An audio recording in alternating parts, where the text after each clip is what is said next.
আপনাকে বিয়ে করা আমার পক্ষে সম্ভব নয় স্যার। কেন বলো তো? আমার মাঝে কিসের কমতি আছে? টাকা পয়সা বাড়ি গাড়ি কি নেই আমার, বলো? চরিত্র বলে কিছু নেই আপনার। শুধুমাত্র টাকা পয়সা থাকলেই ভালো মানুষ হওয়া যায় না। একজন ভালো মানুষ হতে হলে সুন্দর স্বচ্ছ চরিত্রের অধিকারী হতে হয়। বুঝতে পারলেন? যার ছিটে ফোটাও আপনার মাঝে নেই। তুমি কিন্তু বড্ড বেশি বাড়াবাড়ি করছো কণ্ঠ। বাড়াবাড়ি আমি না, আপনি করছেন স্যার। আর খবরদার আমাকে কণ্ঠ বলে ডাকবেন না। কেন এই নামে আমি ডাকতে পারবো না তোমায়? কি সমস্যা? এই নামে আমার আপনজনেরা আমায় ডাকে, তাই। আপনি কেন বুঝতে চাইছেন না? আমি কিছু শুনতে বা বুঝতে চাই না। তুমি আমায় বিয়ে করছো, ব্যাস। আমি পারবো না। তাছাড়া আপনার লজ্জা করে না? আপনার পরিবারের কথা তো অন্ততপক্ষে ভাববেন। আপনার ওয়াইফ আছেন, ছেলে মেয়ে আছে, আর আপনি? ছি! মেলিহাকে আমি ডিভোর্স দিয়ে দেব, তুমি চিন্তা করো না। তোমার কোনো অসুবিধা হবে না। আপনার কিভাবে মনে হলো যে আমি অন্য কারো ঘর ভেঙে সেই ঘরে সংসার করব? আমার কি বিবেকবোধ লোপ পেয়েছে? আমাকে এতটা নীচ মন মানসিকতার ভাবেন আপনি? ও, আমি বললেই দোষ? হ্যাঁ, দোষ। আমি আগামীকালই আমার রেজিগনেশন লেটার জমা দিয়ে দিব। তুমি রিজাইন নিলে ওই সৈকতের চাকরিও থাকবে না। ওর জন্যই তুমি আমায় বিয়ে করছো, তাই না? মানেটা কি? কি শুরু করেছেন আপনি? মিস্টার সৈকত সাহেব আমার একজন কলিগ আর ভালো বন্ধু। আমার চাকরি ছাড়ার সাথে ওনার চাকরি যাবার কি সম্পর্ক? কারণ তুমি ওকে ভালোবাসো। কারোর সঙ্গে হেসে কথা বললেই বুঝি তাকে ভালোবাসা হয়? আমি অত সব জানি না, তোমাকে আমার চাই, ব্যাস। আমার আগের স্বামীর সাথে আমার সংসার করা কেন হয়নি জানেন? সেও আপনার মতো লম্পট দুশ্চরিত্র ছিল। আপনি ভাবলেন কি করে যে ওই একই চরিত্রের অধিকারীকে আমি বিয়ে করব? তাহলে সৈকত চাকরিটা হারাচ্ছে, নিশ্চিত থাকো। আপনি আমার রাগ ওনার উপর মেটাবেন না প্লিজ স্যার। ওনার বাসায় বৃদ্ধা অসুস্থ মা, একটা ছোট বোন আছে। তার পুরো পরিবার ওনার উপার্জনের উপর নির্ভরশীল। আপনি এমনটা করতে পারেন না। বাহ, সৈকতের জন্য দরদ উতলে উঠছে, আর আমার কথা ভাববার সময় হয় না তোমার?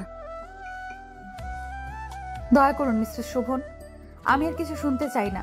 এই চাকরিটা না থাকলে হয়তো আমি এই বিলাসবহুল ভাবে জীবনটা কাটাতে পারবো না, কিন্তু আমি প্রাণ খুলে বাঁচতে পারবো।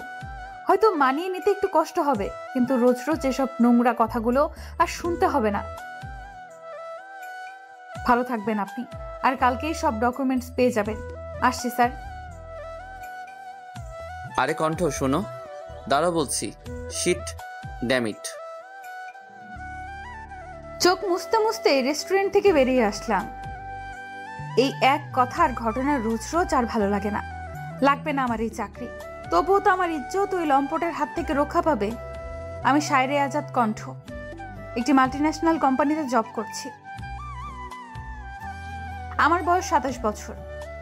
এই চাকরির বয়স 11 মাস। আর এতক্ষণ যার সাথে কথা বলছিলাম সে কোম্পানির এমডি।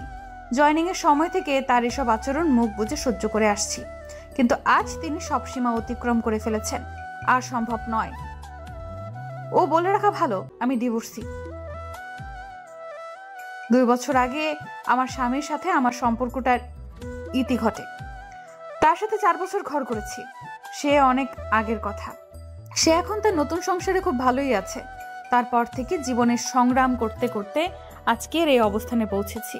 কিন্তু ওই লোকটার জন্য আমার বহুল কষ্টে অর্জিত অবস্থান খোয়াতে হবে। বুকের ভেতরটা ভীষণ কষ্টে ভারী হয়ে আসছে। পৃথিবীর সব ছেলেরাই কি এমন? প্রতিটি মেয়ের জীবন কি এভাবেই ধ্বংস করা হবে? জানি না এসবের উত্তর। তবে এটা জানি যে কিছু ছেলের উপর পুরো পুরুষ জাতিকেই আমরা ভুল বুঝতে বাধ্য হই। এই যে ধরুন আমার জীবন, কোনো ছেলেকে আমি আর বিশ্বাস করতে পারি না, শুধুমাত্র একজন ব্যতীত। অনেক কথা বলে ফেলেছি, বাকিটা আস্তে আস্তে জানতে পারবেন। বাড়িতে পৌঁছেছি, কলিং বেল বাজতেই আম্মু দরজা খুলে দিল। কি রে মা, আজ এত তাড়াতাড়ি? শরীর ঠিক আছে তো? আরে আম্মু, এত টেনশন করো না, অসুখ করবে। আজকে অফ ডে না, একটু কাজ ছিল তো, তাই বেরিয়েছিলাম। কাজ শেষ, তাই ফিরে এসেছি। কিন্তু মা, তোর চোখ মুখের একই অবস্থা। আম্মু, বাইরে অনেক গরম তো, তাই টায়ার্ড হয়ে গেছি আর কি। আচ্ছা আম্মু, তুমি খেয়েছো? না রে মা। মানে কি? এখন বাজে বিকেল 3:30, অথচ তুমি খাওনি? তোমার ওষুধ আছে না? এমন করলে কিভাবে চলবে? যাও, তুমি টেবিলে গিয়ে বসো, আমি ফ্রেশ হয়ে আসছি। আচ্ছা মা, তুই তাড়াতাড়ি আয়, আমি অপেক্ষা করছি।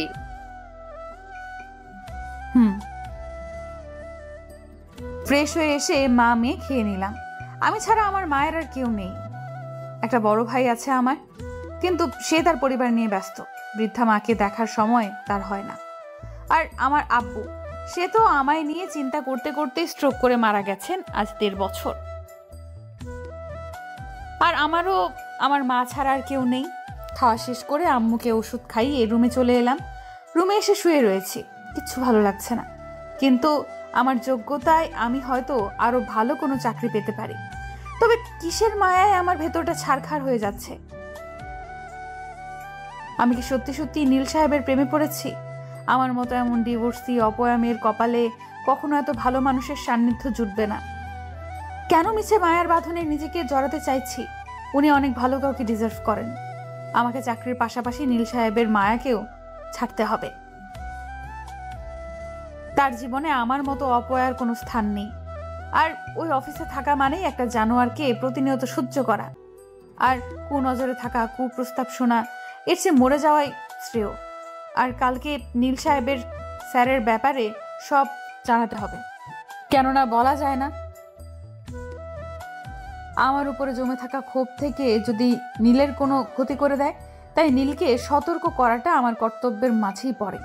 অনেক কষ্টে নিজের মনকে শান্ত করলাম। কালকেই রিজাইন লেটার জমা দিয়ে চাকরিতে ইস্তফা দেব। চূড়ান্ত সিদ্ধান্তে উপনীত হয়েছি। এসব ভাবতে ভাবতেই চোখ লেগে এলো, আর আমি ঘুমের দেশে তলিয়ে গেলাম। ঘুম ভাঙার পর রেজিগনেশন লেটারটা রেডি করে নিলাম, আর কিছুক্ষণের মাঝেই অতীতের পাতায় ডুব দিলাম। হারিয়ে গেলাম সে সকল স্মৃতিতে। ফ্ল্যাশব্যাক 15 মাস আগে। আম্মু দেখো, এইবারে চাকরিটা আমার হয়ে যাবে, ম্যানেজার তো সেরকমই বলল। আমি জানি বাবা, দেরিতে হলেও চাকরি তোর হবেই। বলেছিলাম না, হতাশ হতে নেই। আল্লাহ তার বান্দার দোয়া ফেলে দেন না, ঠিক সময় মতো কবুল করে নেন। তাই মনোবল হারানো যাবে না। আল্লাহ তার সকল বান্দার ধৈর্যের পরীক্ষা নেন। জি আম্মু, আমি নীলাকে গিয়ে বলি, ও খুবই খুশি হবে। না, তুই ওকে আগেই জানাস না, কনফার্ম হওয়ার পর বলিস। আচ্ছা, তোমার ওষুধ খাওয়া হয়েছে না?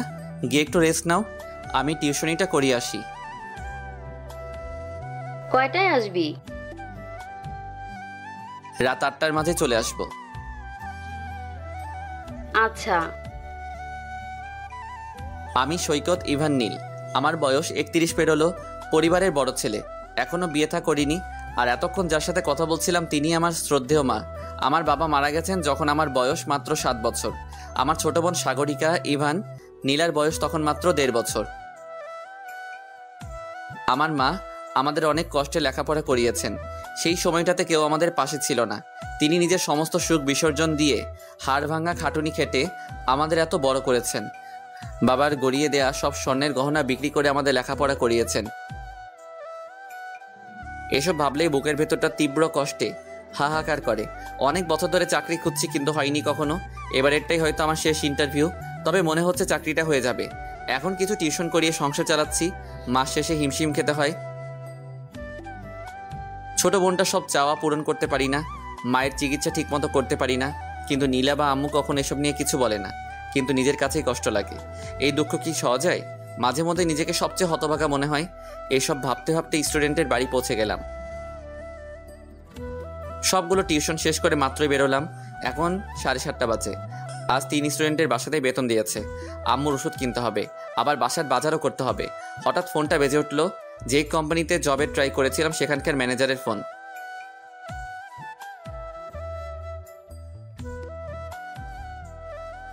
রিসিভ করলাম। হ্যালো, জি, সৈকত ইভান নীল বলছি। কি সত্যি বলছেন? আচ্ছা, কবে থেকে জয়েনিং?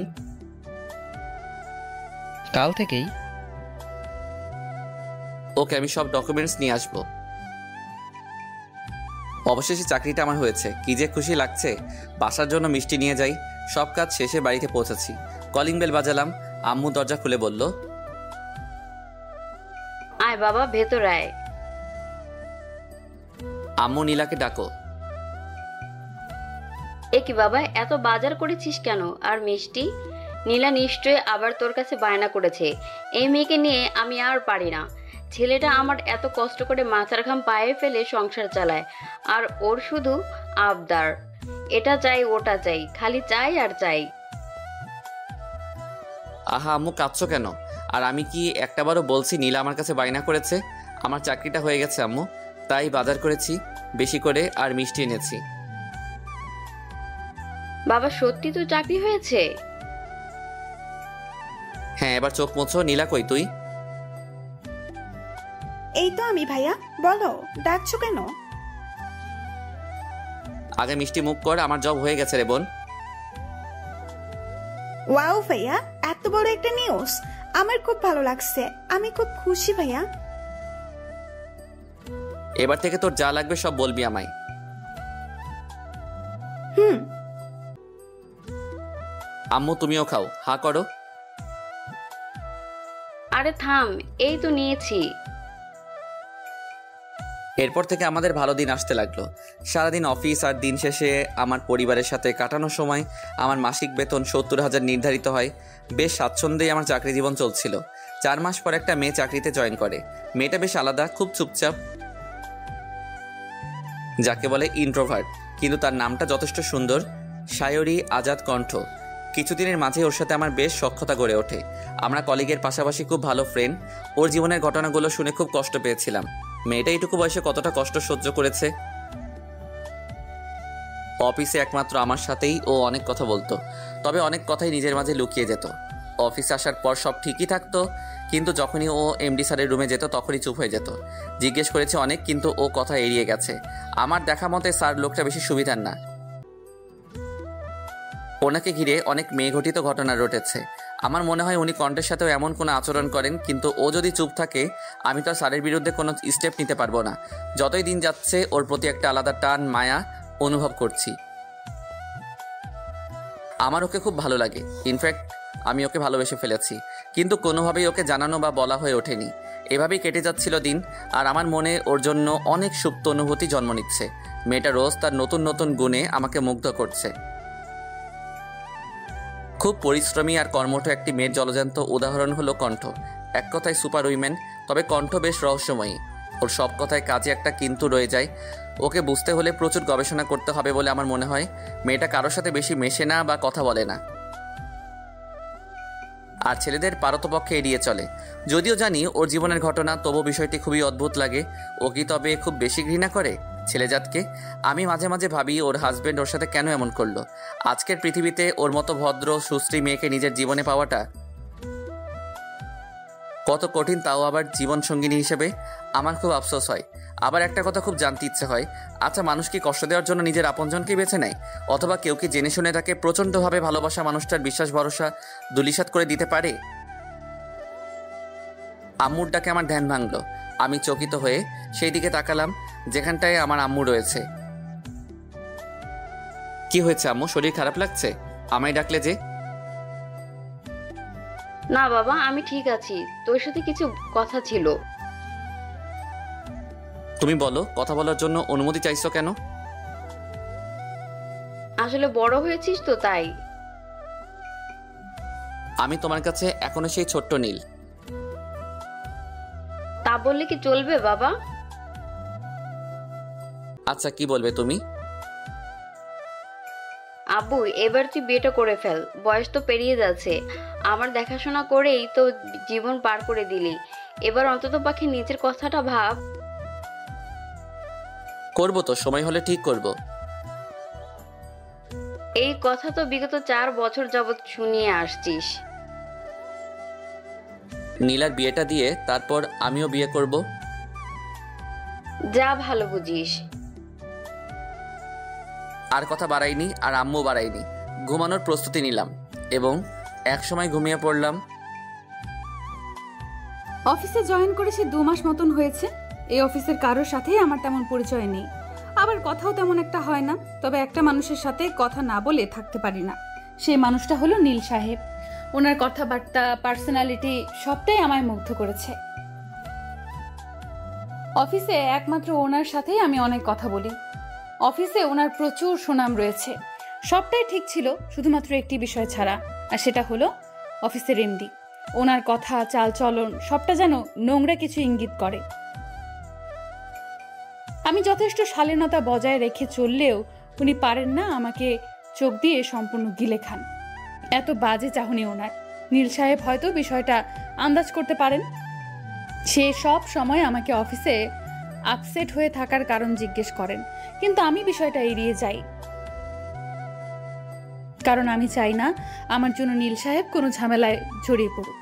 উনি মানুষটা খুব ভালো, নিজের পরিবার ছাড়া কিচ্ছু বোঝেন না। খুব ভালোবাসেন নিজের মা আর ছোট বোনকে। তার আলোচনার মূল বিষয় তার পরিবার। এই জন্য অনেকেই বিরক্ত বোধ করলেও আমার খুব ভালো লাগে। এই দেখো, এত সব ভাবতে ভাবতেই অফিসে পৌঁছে গেছি। আমি রিক্সা থেকে নেমে ভাড়া মিটিয়ে অফিসে ঢুকতে নেব, ঠিক তখন কণ্ঠ, কারো পিছু ডাক শুনে দাঁড়িয়ে গেলাম। পিছনে ঘুরে যা দেখলাম তার জন্য আমি মোটেও প্রস্তুত ছিলাম না। আমার প্রাক্তন স্বামী ডেকেছিল আমায়। আমার ভালো থাকা হয়তো তার সহ্য হচ্ছে না। তার সাথে কথা বলার বিন্দু পরিমাণ ইচ্ছে আমার নেই। সে হয়তো আবার আমায় অপমান করতে আমার অফিস অব্দি চলে এসেছে। আমি হাঁটতে শুরু করলাম, আর পিছু ফিরে তাকাইনি। অনেকবার ডেকেছে, আমি দাঁড়াইনি। অতি দ্রুত হাঁটার কারণে কেবিনে ঢোকার সময় কারোর সাথে প্রচন্ড জোরে ধাক্কা খেলাম। তাকিয়ে দেখি নীল সাহেব আমায় আগলে ধরেছেন, নয়তো আমি পড়ে গিয়ে বড়সড় রকমের একটা আঘাত পেতাম। নিজেকে সামলে সোজা হয়ে দাঁড়ালাম। কণ্ঠ, আপনি ঠিক আছেন? জি। কি হয়েছে আপনার? এমন অন্যমনস্ক দেখাচ্ছে। আসলে কাজের একটু প্রেসার যাচ্ছে তো, তাই হয়তো টায়ার্ড দেখাচ্ছে। ও আচ্ছা। আমি আমার ডেস্কে যাচ্ছি নীল সাহেব। হ্যাঁ নিশ্চয়ই। তারপর আমি আমার ডেস্কে চলে এলাম। নীল সাহেব আমার সামান্য অন্যমনস্কতাও খুব সহজেই ধরে ফেলেন। মানুষটাকে যত দেখছি তত মুগ্ধতা ছেয়ে যাচ্ছি। কাজে মনোনিবেশের চেষ্টা করলাম, কিন্তু কিছুতেই পারছি না। আজকে কেন রাহাত এসেছিল? আমার জীবনে আবার কি অঘটন ঘটাতে চায় ও? আমায় ছেড়ে তো ওর নতুন বউকে নিয়ে সুখেই আছে। আজ এত বছর পর আমাকে দেখা দেওয়ার কি উদ্দেশ্য থাকতে পারে? কিছুক্ষণ পর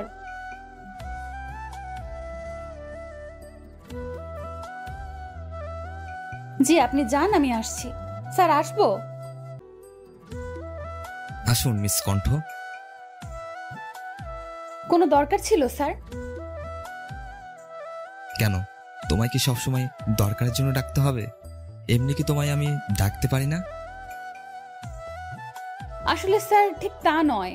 আপনি ডেকেছেন তো, তাই কারণ জিজ্ঞেস করলাম। কিছু মনে করবেন না প্লিজ। করব না, তবে একটা শর্তে। কি? আজকে আমার সাথে বাইরে লাঞ্চ করতে হবে। মাফ করবেন, আমি বাইরের খাবার খাই না। আমি আসছি স্যার। আরে মিস কণ্ঠ, আমার কথাটা তো শুনে যান। কোনো কথা না বলেই আমি স্যারের কেবিন থেকে বেরিয়ে এলাম। ওনাকে ভালো করে চিনেছি এই 2 মাসে।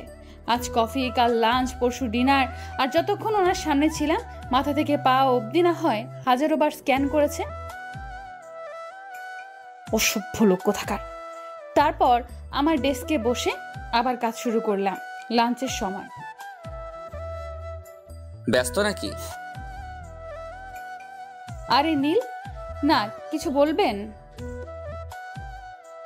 সবাই লাঞ্চ ব্রেকে আর আপনি এখনো কাজ করছেন? খেয়ে নেবেন, চলুন। আমি বাসা থেকে এসেছি। আপনি বরং আজ আমার সাথে লাঞ্চ শেয়ার করুন। আমিও এনেছি। আচ্ছা, একটু অপেক্ষা করুন কণ্ঠ, আমি আসছি। কিছু সময় পর এই তো চলে এসেছি। আমি আজ এই 4 রকমের ভর্তা আর আচার সাথে খুদের ভাত এনেছি। আরে এইসব তো আমার পছন্দের খাবার। আপনি বরং আপনার বক্স আমায় দিয়ে দিন, আমার বক্সটা আপনি নিন। আরে বিরিয়ানি যে আমার অনেক পছন্দের, আপনার হাতের রান্না।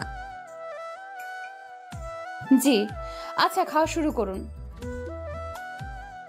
হ্যাঁ অবশ্যই, আপনিও করুন। অনেক মজা হয়েছে। বেশ কিছুদিন পর এত মজার খাবার খাওয়ার সুযোগ হলো। আপনাকে ধন্যবাদ নীল। আচ্ছা, এই রান্নাগুলো কে করেছেন? আজকে রান্নাগুলো তো খুব সহজ ছিল, তাই আমিই করেছি। আম্মু তো অসুস্থ আর নীলার পরীক্ষা চলছে। আপনার হাতের রান্না কিন্তু অসাধারণ, অনেক তৃপ্তি নিয়ে খেয়েছি। আজকে নীলের সাথে অনেক কথা বলেছি।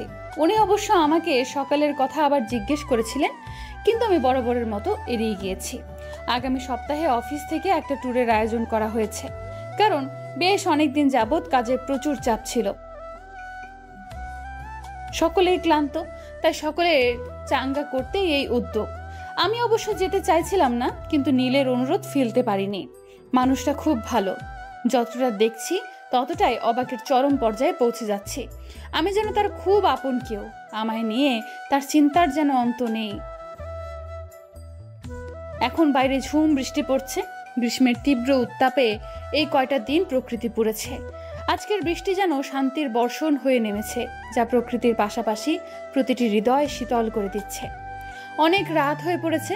রাতের খাবার আম্মুকে সাথে নিয়ে খেয়ে নেই, আবার সকালে অফিস আছে। খেতে ইচ্ছে করছে না, তবুও খেতে হবে, নতুবা আমার শ্রদ্ধেয় জননী খাবেন না। আর রাতে তার অনেকগুলো ওষুধ আছে, অজ্ঞতা খেতে যেতেই হবে। আম্মু এসো, তাড়াতাড়ি খেয়ে নেবে তো নাকি? তুই খেয়েছিস? না, তোমার সাথে খাবো। আর কথা না বলে বসো দেখি।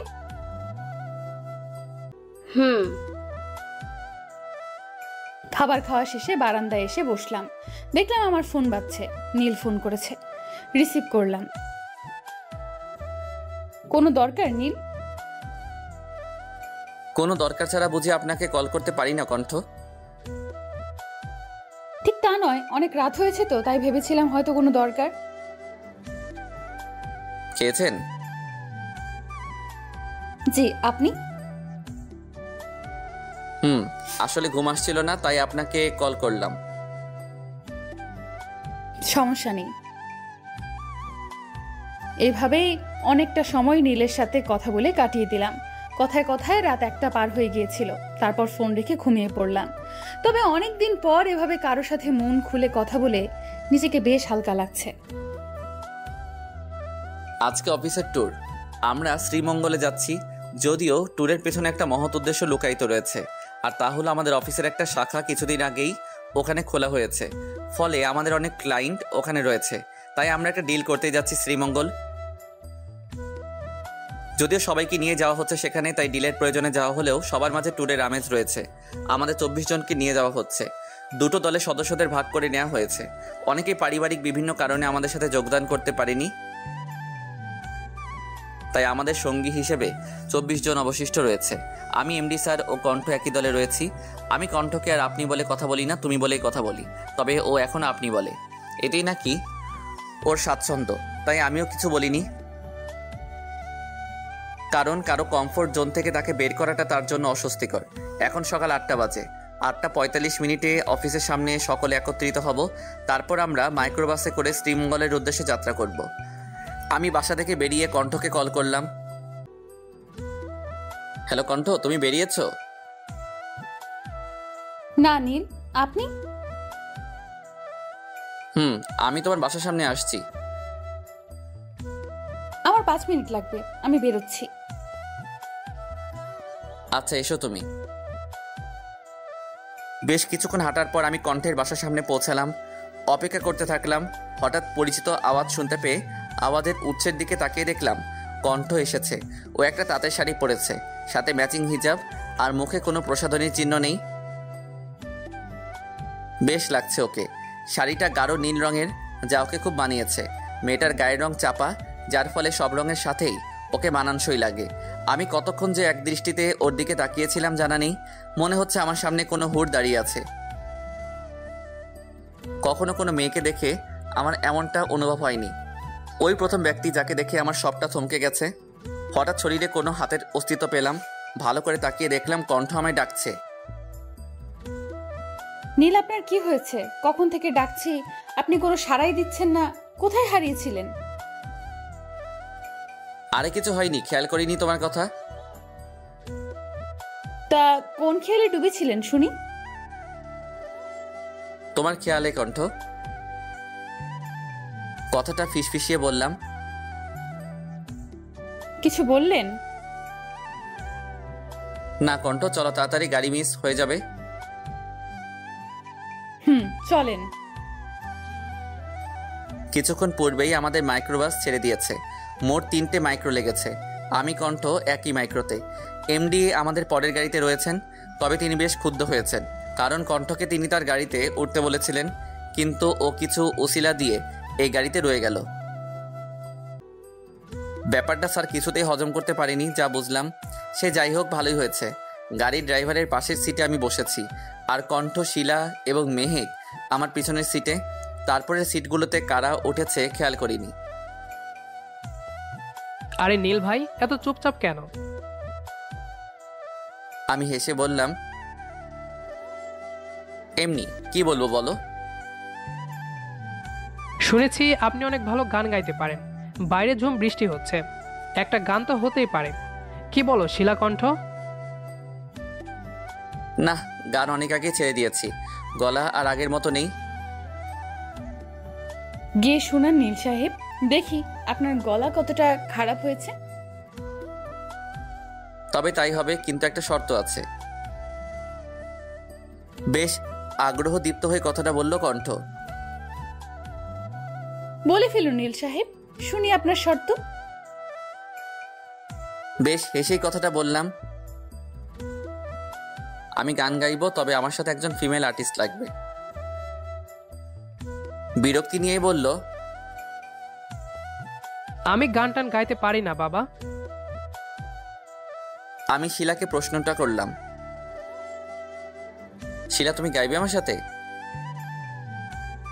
আর মনে মনে প্রার্থনা করছিলাম যাতে ওর উত্তরটি না হয়, কেননা আমার ইচ্ছা কণ্ঠের সাথে আমি গান গাইবো। আর আমি জানিও খুব ভালো গান গাইতে জানে। না ভাইয়া, আমি তোমার সাথে গাইবো না। থাক, তোমাদের গাইতে হবে না নীল, আমি গাইবো আপনার সাথে। আচ্ছা, আমি রিমঝিম বৃষ্টি ঝরে যায় গানটা গাইতে চাইছি। আজকের আবহাওয়ার সাথে বেশ জমবে এই গানটা। ঠিক আছে নীল, আপনি শুরু করুন। সবাই চুপ করে বসুন। আমি গাইতে শুরু করলাম। করতালিতে মুখরিত হয়ে উঠল গাড়ির ভেতরটা। সবার কাছে খুব ভালো লেগেছে আমাদের গান। কণ্ঠের গলা মারাত্মক রকমের সুন্দর। যতক্ষণ ওর গান শুনছিলাম যেন কোনো ঘোরে হারিয়ে গিয়েছিলাম। মেয়েটা প্রচুর আবেগ দিয়ে গান গায়। পুরো রাস্তা জুড়ে সকলের আলোচনার কেন্দ্রবিন্দু ছিল আমাদের গাওয়া গান। প্রশংসা শুনতে শুনতে কানের পোকা বেরিয়ে যাবে বলে মনে হচ্ছিল, কিন্তু কণ্ঠ গান গাওয়ার পর থেকেই চুপ। পুরো যাত্রাপথে তেমন কথা বলেনি। কি হলো মেয়েটার? কষ্ট পেয়েছে কি? বেশ কয়েক ঘন্টা যাত্রা শেষে আমরা আমাদের গন্তব্যস্থলে পৌঁছালাম। বৃষ্টির কারণে অনাকাঙ্ক্ষিত বিলম্ব ঘটল। এই লম্বা জার্নির শেষে একদম ক্লান্ত হয়ে পড়েছি। আমাদের 24 জন সদস্যের মাঝে 3 দম্পতি রয়েছে, যারা আমাদের সাথে কটেজে উঠবেন না। তারা তাদের মতো করে কোনো হোটেলে উঠবেন। এমডি স্যারের এক কাজিনের বাসা রয়েছে শ্রীমঙ্গলে, তাই তিনি সেখানেই উঠবেন। বাকি রইলাম আমরা 17 জন, যার মাঝে 7 জন মেয়ে আমরা, আর বাকি 10 জন ছেলে। আমরা 4টা কটেজে উঠব। বড় কটেজ দুটোতে 5 জন করে ছেলে সদস্যরা এবং আমরা 7 জন থাকবো ছোট কটেজ দুটোতে। আমি, মেহেক ও শিলা একসঙ্গে থাকবো। ওদের সাথে বেশ ফ্রি হয়ে গিয়েছি আমি, ওরা খুব মিশুক। নীল, সাগ্রত ভাই, রাহাত ভাই, সৃজন ভাই ও শিথিল ভাই একসঙ্গে থাকবেন। এখন সময় বেলা 2টা। খুব ক্ষুধা লেগেছে আমার, আবার খুব ঘুমও পাচ্ছে। কি যে এক অস্বস্তিকর অবস্থা। ফ্রেশ হয়ে খেতে গেলাম। খাওয়া শেষে রুমে এসেই ঘুমিয়ে পড়লাম। হঠাৎ স্বপ্নে, নীল, আমি আপনাকে খুব ভালোবাসি। কথা বলবেন না? কি হলো নীল?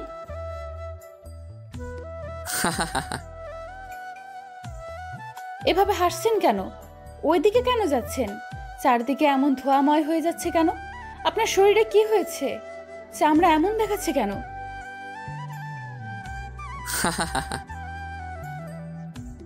নীল, কোথায় আপনি? আমার শ্বাস নিতে কষ্ট হচ্ছে। আমি আপনাকে দেখতে পাচ্ছি না। নীল।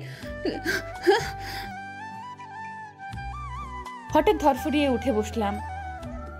চারপাশে চোখ বুলিয়ে সময়টা বোঝার চেষ্টা করছি। ঘড়ির কাঁটায় এখন সময় সন্ধ্যে 7টার কিছু বেশি। রুমে এসি চলছে, তবু আমি দরদর করে ঘামছি। মনে হচ্ছে যেন শরীরে অনবরত পানি ঢালা হচ্ছে। খুব অস্থির লাগছে। এটা আমি কি দেখলাম? কেন দেখলাম? আবার কি কোনো ঝড় আসতে চলেছে আমার জীবনে? আচ্ছা, রুমে আমি একা কেন? মেহেক, শিলা কোথায়? 4 ঘন্টা হয়ে গেছে। কতক্ষণ ঘুমিয়েছি আমি? কিন্তু হঠাৎ এমন একটা দুঃস্বপ্ন কেন দেখলাম আমি? কি বিভৎস সে স্বপ্ন! এটা কি আবার কোনো ভয়ঙ্কর বিপদের সংকেত? নিজের মনকে ধাতস্থ করলাম, এটা শুধুমাত্র একটা দুঃস্বপ্ন। এর সাথে বাস্তবতার কোনো মিল নেই। নীল সাহেবকে কি ভয়ঙ্কর দেখাচ্ছিল, যেন তার চামড়া ঝলসে গিয়েছে আর আমার দম আটকে আসছিল, যেন এক্ষুনি রুহু বেরিয়ে যাবে। আমি ফোনটা হাতে নিলাম আর মেহেককে কল করলাম। কিন্তু আশ্চর্য, 5 বার কল করলাম, রিং হলো, ধরলো না।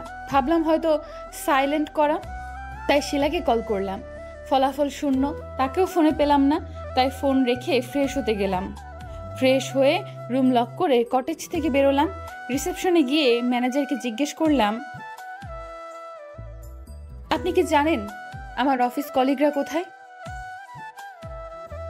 ম্যাম, তারা বেশ কিছুক্ষণ আগে বেরিয়েছেন। সবাই গিয়েছে? হ্যাঁ। কোথায় গিয়েছেন বলতে পারবেন? না। ও। আমি আবার কটেজে ফিরে যেতে উদ্যত হব, ঠিক তখনই ফোনটা ভাইব্রেট করলো। নীল কলটা করেছেন। দেরি না করে কল রিসিভ করলাম। কণ্ঠ, তুমি রিসিপশনে বসো, মেহেক তোমায় নিতে আসছে। বেশ অবাক হয়েই প্রশ্নটা করলাম আমি। কিন্তু আপনি জানলেন কি করে? তুমি বসে থাকো আর মেহেক যা বলে তাই করো। রাখছি আমি। নীল, হ্যালো হ্যালো। ধুর, কেটে দিল কলটা। ভারী অদ্ভুত মানুষ তো। কোথায় যাব, কেন যাব, আর তারা সবাই কোথায়? চিন্তায় চিন্তায় কপালের রগ দপদপ করছে। কিন্তু কিছু সময় অপেক্ষা করার পর মেহেক এলো। ও বলল,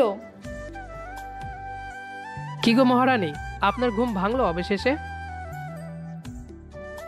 হ্যাঁ, তা ভেঙেছে। তবে তোমরা আমায় ডাকো নাই কেন? কি বলছো তুমি? ডাকি নাই মানে? তুমি তো সাড়াই দাওনি, তাই তোমাকে রেখেই আমরা একটু আশপাশ ঘুরেছি। খানিকটা অভিমান নিয়ে কথাটা বললাম। কাজটা মোটেও ভালো করনি।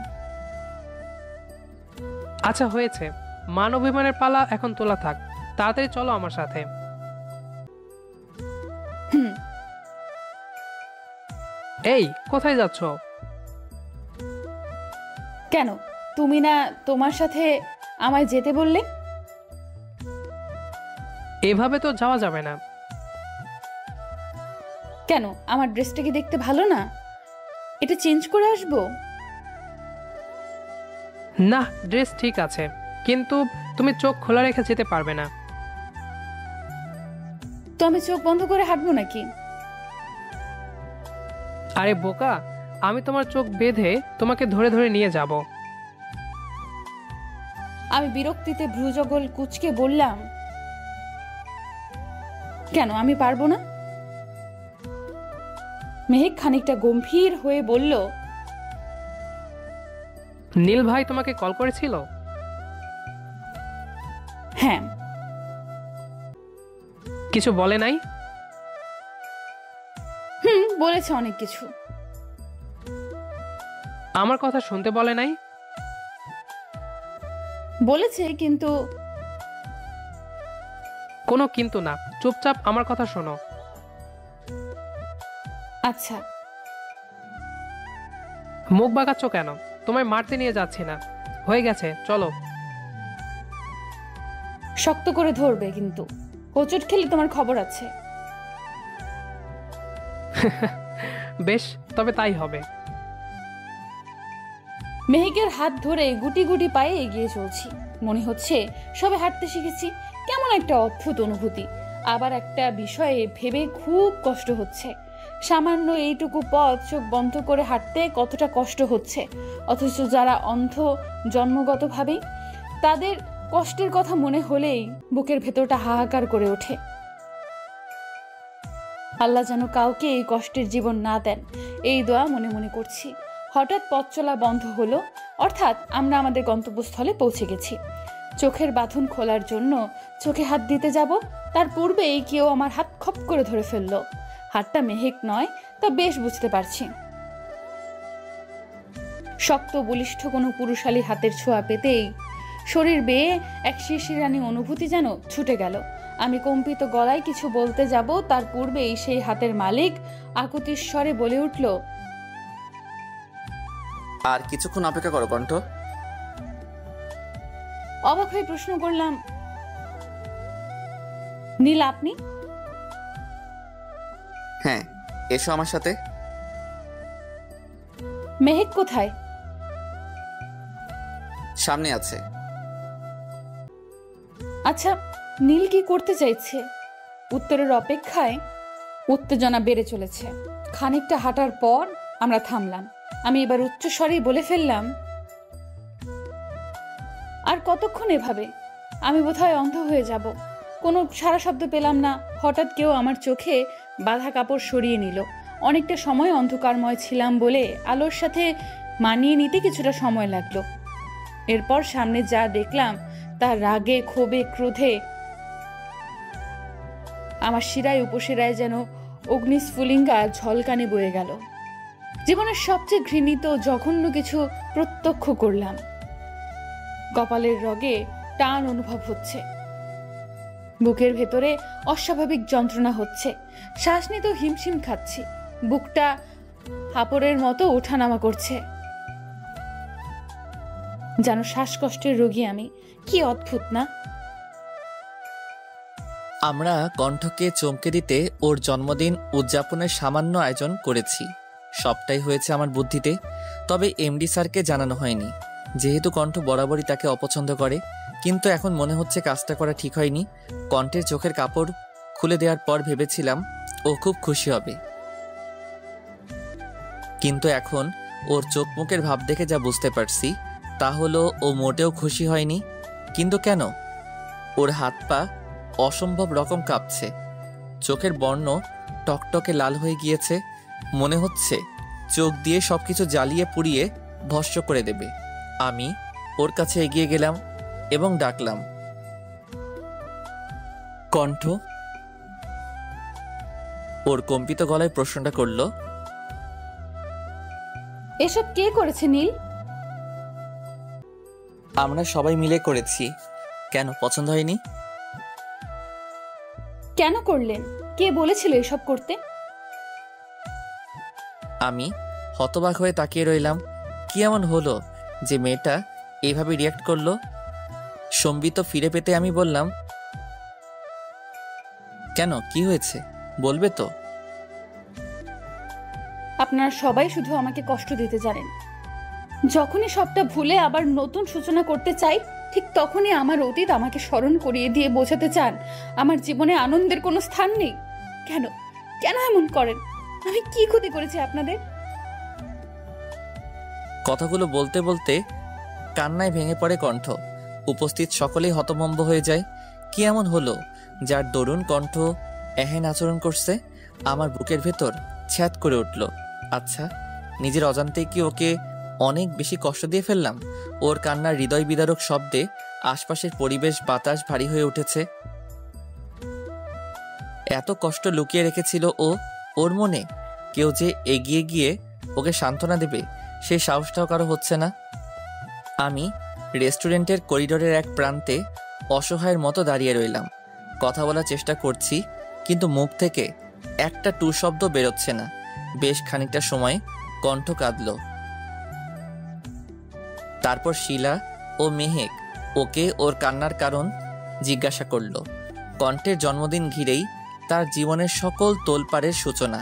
তার এক জন্মদিনে তার বড় ভাই নিজের স্ত্রীকে নিয়ে পরিবার ছেড়েছেন, পাড়ি জমিয়েছেন প্রবাসে। ঘটনার সমাপ্তি এটুকুতে হলেও পারত, কিন্তু ঘটনাটি সমাপ্তির দ্বারপ্রান্তে পৌঁছেনি। কণ্ঠ তার আরেকটি জন্মদিনে নিজের অনাগত সন্তানদের হারিয়েছে। যদিও এর জন্য তার প্রাক্তন স্বামী দায়ী। লোকটা তার পরকীয়া সম্পর্কের জেরে কণ্ঠ যখন 6 মাসের অন্তঃসত্ত্বা, কণ্ঠকে তখন বেধড়কভাবে মেরেছিল। ফলশ্রুতিতে কণ্ঠ হারায় তার অনাগত সন্তানদের। ডক্টর বলেছিলেন কণ্ঠ 2 সন্তানের জননী হবেন। হায় আফসোস, মেয়েটির মা হওয়া হয়ে ওঠেনি। আবার আরেক জন্মদিনেই কণ্ঠের ডিভোর্স হয়েছিল। এই পর্যন্ত ঘটনা থেমে থাকেনি। কণ্ঠ তার প্রাণের প্রিয় পিতাকেও হারিয়েছিল তার জন্মদিন নামক এক অভিশপ্ত দিনে। সেই থেকে জন্মদিন আসলে কণ্ঠ মনমরা হয়ে থাকে। দিনটি ঘুরে ফিরে কেন বারবার আসে তার জীবনে? কণ্ঠের মুখে সম্পূর্ণ ঘটনা শুনে নিস্তব্ধতায় চেয়ে গেছে পুরো করিডর। প্রতিটি মানুষ এই হৃদয় বিদারক বর্ণনা শুনে শোকাহত, মর্মাহত। কেউ সান্ত্বনা দেওয়ার কোনো ভাষা খুঁজে পায়নি। সবাই নীরবে অশ্রু বিসর্জন করছে। আমি যেন নিঃশ্বাস নিতে ভুলে গেছি। কি করে পারলাম মেয়েটাকে এতটা কষ্ট দিতে? ও কি আমায় আদৌ ক্ষমা করবে? আমি কণ্ঠের দিকে তাকাতে সাহস পাচ্ছি না। কণ্ঠ ছুটে বেরিয়ে গেল রেস্টুরেন্ট থেকে। মেহেক, শিলাসহ আরও বেশ কয়েকজন মেয়ে কলিগ ওর পিছু নিল। আমি ঠায় দাঁড়িয়ে রইলাম। কেটে গেছে 2টি মাস। তীব্র শীত জাঁকিয়ে বসেছে ঢাকা শহরে। শহর জুড়ে চলছে পৌষ পার্বণের পিঠা উৎসব। কি দারুণ একটা অনুভূতি। সেদিন কণ্ঠের কষ্টে কেঁদেছিলাম আমিও। অন্তর্দহনে জ্বলে পড়ে ছারখার হয়ে গিয়েছিলাম। পরে অবশ্য কণ্ঠ আমার কাছে ক্ষমা চেয়েছিল। ওর ভাষ্যমতে এতে আমার কোনো দোষ ছিল না। ও নাকি অতিরিক্ত আবেগপ্রবণ হয়ে আমার সাথে বাজে ব্যবহার করে ফেলেছিল, তাই ও লজ্জিত। আমি বলেছিলাম এখানে দোষটা আসলে আমাদের কারোরই ছিল না। তুই তোমার জায়গায় নিরপরাধ আর আমি আমার জায়গায়। সব দোষটা আসলে নিয়তির। আমার কথা শুনে কণ্ঠ অশ্রুসিক্ত হয়ে পড়েছিল।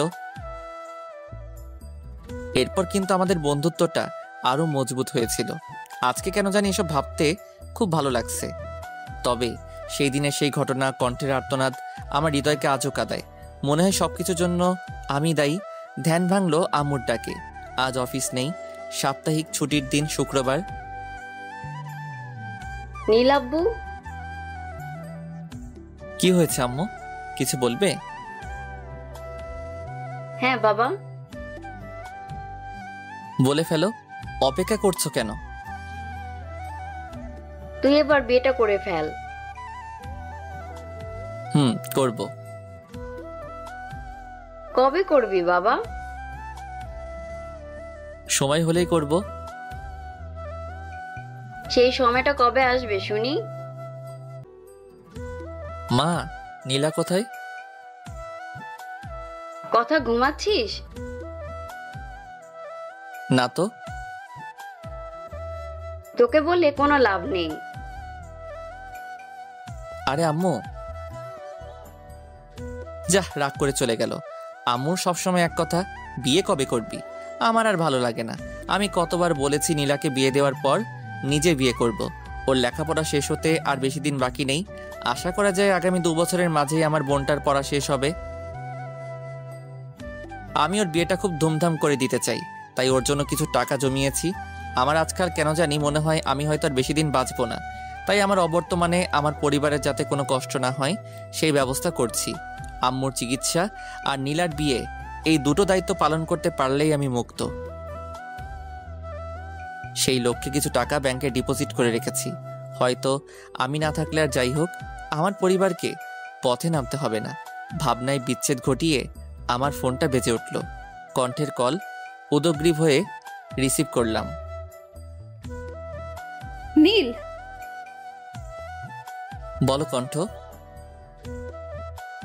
আমার একটা অনুরোধ রাখবেন? প্লিজ, না করবেন না। সম্ভব হলে অবশ্যই রাখবো, বলো তুমি। অসম্ভব কিছু করতে বলবো না, আপনি রাখতে পারবেন। আচ্ছা বলো তো কি। পৌষ পার্বণ উপলক্ষে পিঠে উৎসব চলছে, আমার পিঠে উৎসবে যেতে খুব ইচ্ছে করছে, নিয়ে যাবেন? কবে যেতে চাও? আপনার আপত্তি না থাকলে আজই। ঠিক আছে, তুমি বের হও, আমি আসছি। ধন্যবাদ নীল। ধন্যবাদ দিয়ে ছোট করো না প্লিজ। বেশ, তবে তাই হবে। তাড়াতাড়ি রেডি হও, 10 মিনিটের মাঝে আসছি।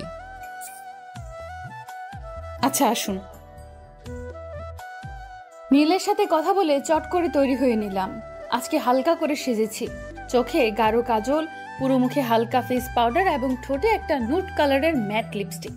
ব্যাস, আমার সাজ সম্পূর্ণ। কাতানের গাঢ় নীল একটি শাড়ি পরেছি, সাথে ম্যাচিং হিজাব, আর গায়ে জড়িয়ে নিয়েছি একটা কালো রঙের শাল। এতেই প্রায় 6 মিনিট পার করে ফেলেছি।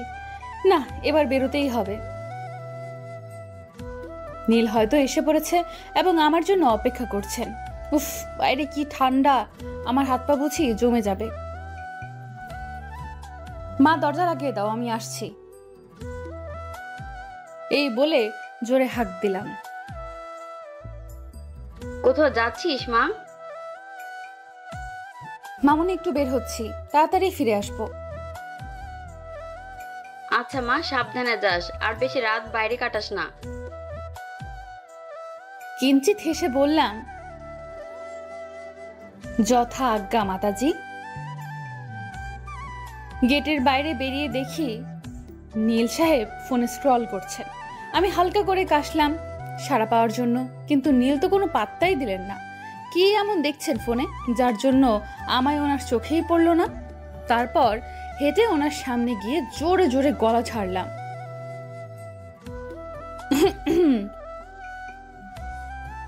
আরে কণ্ঠ, এসে পড়েছ, চলো রিক্সায় উঠি। এসেছি তো সেই কখন, কিন্তু আপনি তো দেখলেনই না ফোন নিয়ে ব্যস্ত কিনা। খানিকটা খোঁচা দিয়ে কথাটা বললাম। কেন যেন ওনার দৃষ্টি আকর্ষণ করতে না পেয়ে রাগ হচ্ছে, ভীষণ রকমের রাগ। মিষ্টি হেসে বললেন নীল, ও তাই বুঝি, সরি গো, আর হবে না। কি মায়াময় মুখায়ব, কতটা স্নিগ্ধ তার হাসি, কতটা গভীর তার চোখের চাহনি। দেখলেই মনে হয় এই বুঝি কোনো মায়াজালে জড়িয়ে পড়েছি। আর তার মুখের এই গো ডাকটা শুনে শরীর জুড়ে বয়ে গেল এক অদ্ভুত অনুভূতি। মনের মাঝে লোভ জমছে। ইস, যদি রোজ এই ডাকটা শুনতে পেতাম, যদি পেতাম। ভাবনার সাগরে হাবুডুবু খাচ্ছিলাম, তবে তা ছিল ক্ষণস্থায়ী। এই কণ্ঠ, কি ভাবছো বলো তো? রিক্সায় উঠবে না? কিছু না, চলুন। সূর্য ডুবেছে, ঘন্টাখানেক পড়বে। অন্ধকার জেগে বসেছে শহর জুড়ে। তবে রাস্তায় ল্যাম্পপোস্টে, দোকানের লাইট আর বাসাবাড়ির লাইটের আলোয় আলোকিত চারপাশ। ঠান্ডা বাতাসের ঝাপটা এসে স্পর্শ করছে সারা অঙ্গ। রিক্সা ছুটে চলেছে গন্তব্যের খোঁজে, আর পাশে বসে আছেন নীল।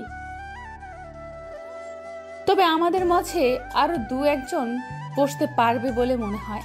আচ্ছা, সময়টা যদি এখানেই থমকে যেত তবে কেমন হতো? 1 কাপ চায়ের বড্ড অভাব। ভাবনা সমাপ্তি ঘটল, কেননা রিক্সা থেমে গেছে, যার অর্থ আমরা আমাদের কাঙ্ক্ষিত গন্তব্যে পৌঁছেছি। আমি নামলাম রিক্সা থেকে। এতটা পথে আমরা একটা কথাও বলিনি। নিশ্চুপ থেকে প্রকৃতির স্নিগ্ধতা অনুভব করছিলাম। শান্ত স্বরে নীল বলল, কণ্ঠ চলো। চলেন। আমি আশপাশ ঘুরে ঘুরে দেখছিলাম। হরেক পদের পিঠার স্টল রয়েছে। মনে পড়ে গেল ছোটবেলার কথা।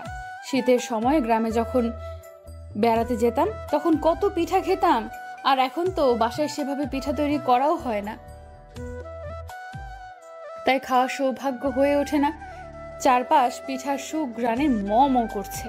আমি পাটিসাপটা পিঠার স্টল দেখে দাঁড়িয়ে পড়লাম। নীল বললেন, কি হলো, থেমে গেলে যে?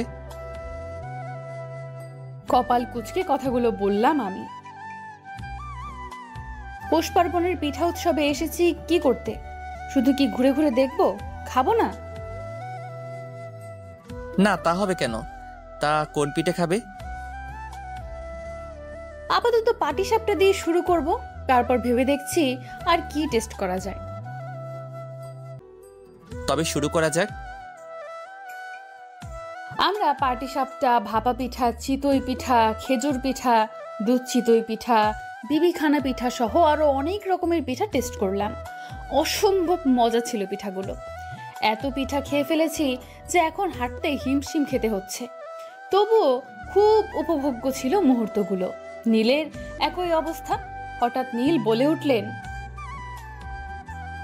এই কণ্ঠ, একটু বিশ্রাম নেই, কি বলো? ঠিক বলেছেন, হাঁটতে কষ্ট হচ্ছে। কিছু সময় বিশ্রাম নিয়ে তারপর চলে যাব। নিষ্প্রভ কণ্ঠে আমি বললাম, নীল এখন কয়টা বাজে? সবে 7:45 বাজে। 8টা পর্যন্ত বসি, তারপর রওনা হব। ঠিক আছে, আপনাকে অনেক ধন্যবাদ নীল। নীল খানিকটা অবাক হয়ে বললেন, ধন্যবাদ কেন? উচ্ছ্বাসিত হয়ে কথাগুলো বললাম, এত সুন্দর একটা সন্ধ্যা উপহার দেওয়ার জন্য।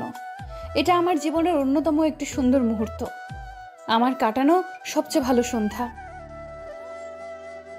তোমাকেও ধন্যবাদ আমাকে এত সুন্দর সময় উপভোগ করতে দেওয়ার জন্য। আড্ডা চলল বেশ অনেকটা সময়। তারপর আমরা বাসার উদ্দেশ্যে রিকশায় চড়লাম। আবার আমরা বেশ অনেকটাই স্বাভাবিক হয়ে গেলাম। আগের মতো আর জড়তা কাজ করছিল না। অনেক কথা বলতে বলতেই আমরা বাসায় এসে পড়লাম। আমায় বাসার গেটে নামিয়ে দিয়ে নীল নিজের বাসার উদ্দেশ্যে রওনা দিলেন। যতক্ষণ নীলকে দেখা গেল আমি তাকিয়ে দেখলাম। উনি অদৃশ্য হতেই আমি বাসায় ঢুকে গেলাম। বাসায় ফিরে ফ্রেশ হয়েই বিছানায় শরীর এলিয়ে দিতেই ঘুমে তলিয়ে গেলাম। পরদিন সকালে অ্যালার্মের বিকট শব্দে ঘুম ভেঙে গেল। আর মোড়া ভেঙে উঠে বসলাম। সকাল 7টা বাজে। বিছানা গুছিয়ে বারান্দায় গিয়ে দাঁড়ালাম। কর্মব্যস্ত মানুষের আনাগোনা রাস্তায় শুরু হয়েছে। শান্ত নীরব রাস্তায় মানুষের কোলাহল বাড়ছে। কিছুটা সময় পরিবেশ পর্যবেক্ষণ করে ফ্রেশ হতে চলে গেলাম। ফ্রেশ হয়ে নাস্তা তৈরি করে আম্মুকে সাথে নিয়ে ব্রেকফাস্ট সেরে নিলাম। আজকে নাস্তায় ফ্রোজেন পরোটা ভেজেছি আর সাথে করেছি সবজি আর ডিম ভাজি। নাস্তা শেষে 1 কাপ চা খেলাম, ব্যাস আর কি লাগে। খাওয়া শেষে লাঞ্চ তৈরি করে ফেললাম চট করে। আজকের লাঞ্চে করেছি ভুনা খিচুড়ি আর সাথে বিফ কারি। সব গুছিয়ে তারপর গোসল সেরে অফিসের জন্য তৈরি হয়ে নিলাম। এই শীতের সকালে গোসল করে আসাতে ঠান্ডা কম লাগছে। 9টায় অফিস, তাই 8:40-এ বেরোবো।